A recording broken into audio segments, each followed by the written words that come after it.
మనం పోర్ట్ఫోలియో మరి కన్స్ట్రక్ట్ చేసుకునేటప్పుడు ఒక నిఫ్టీ 500 లాంటి టీఆర్ఐ బీట్ చేయాలి అంటే మన పోర్ట్ఫోలియో ఏ విధంగా ఉండాలంటే ఒక బేసిక్ విషయం చెప్తాను.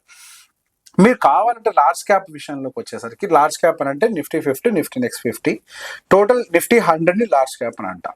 మీరు లార్జ్ క్యాప్ లో మీరు ఒక 50% ఇన్వెస్ట్మెంట్ పెట్టుకున్నా అండ్ మీకు ఈ flexi cap and multi cap కి సంబంధించి ఒక రెండింటికి కలిపి ఒక 25% మీరు ఇన్వెస్ట్మెంట్ పెట్టుకున్నా and rest percentage middle small లో పెట్టుకున్నా కానీ there is a probability of beating Nifty 500 TRI. So basic గా ఇఫ్ యూ సీ ఇక్కడ ఏమవుతుంది, అదేంటి 50% మనము లార్జ్ క్యాప్ ఎక్స్పోజర్ పెడుతున్నాము అని అంటే వెన్ పీపుల్ ఆ మ్యూచువల్ ఫండ్ అనగా ఓన్లీ రిటర్న్ పాయింట్ ఆఫ్ వ్యూలో మాట్లాడతారు. అంటే రిటర్న్ అని అంటే అప్ సైడ్ మాత్రమే ఆలోచిస్తారు, బట్ రిటర్న్స్ పాయింట్ ఆఫ్ వ్యూలో డౌన్ సైడ్ రిస్క్ కూడా ఉంటుంది అనేది మర్చిపోతారు.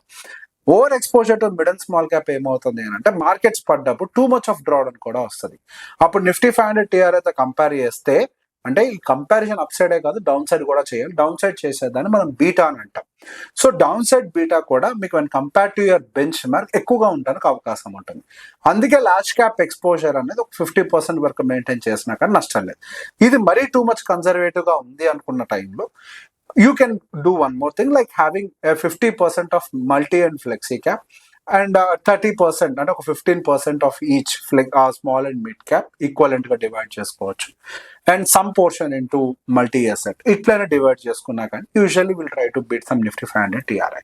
సో బేసిక్ గా ఒక బ్యాలెన్స్డ్ పోర్ట్ఫోలియో కన్స్ట్రక్ట్ చేసుకొని ఒక బ్యాలెన్స్డ్ బెంచ్ మార్క్ తోటి ఎప్పుడైతే మనం బీట్ చేయడానికి ట్రై చేస్తూ ఉంటామో will be on the right track. When it comes to return every one think నాకు 20% వస్తేనే అది రిటర్న్ లేకపోతే కాదు అని. No, the real return is making a return consistently above and average the benchmark. అంతే, above and average the benchmark చేసినంత వరకు long term దాన్ని కంటిన్యూ చేస్తే ఆటోమేటిక్ గా పోర్ట్ఫోలియో స్ట్రాంగ్ ఉండడానికి మంచి ఛాన్సెస్ దొరుకుతాయి.